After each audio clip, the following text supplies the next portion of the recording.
সৌৰশক্তিক বিদ্যুৎ শক্তিলৈ ৰূপান্তৰণৰ আৰ্হি 10মান অধ্যায় 14 শক্তিৰ উৎসসমূহ।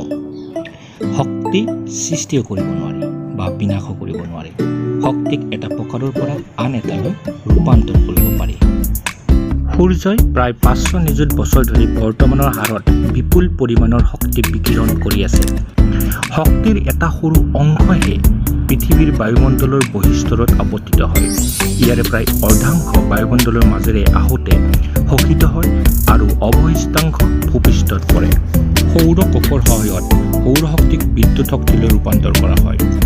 ইয়াৰ দ্বাৰা প্ৰথমে সূৰ্যৰ পোহৰ শক্তিক সৌৰ কোষৰ সহায়ত বিদ্যুৎ শক্তিলৈ ৰূপান্তৰ কৰা হয়। উৎপন্ন বিদ্যুৎ শক্তিৰ দ্বাৰা বাল্বটো জ্বলি উঠে আৰু ইয়াৰ দ্বাৰা পুনৰাই এই বিদ্যুৎ শক্তি পোহৰ শক্তি আৰু তাপ শক্তিলৈ ৰূপান্তৰ হয়।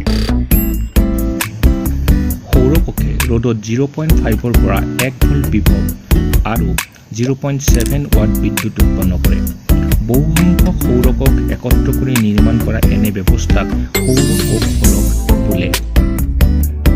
কৃত্ৰিম উপগ্ৰহ মংগল পৰিভ্ৰমক অন্তৰীক্ষ অন্বেষকত সৌৰকোষ শক্তিৰ মুখ্য উৎস হিচাপে ব্যৱহাৰ কৰা হয়।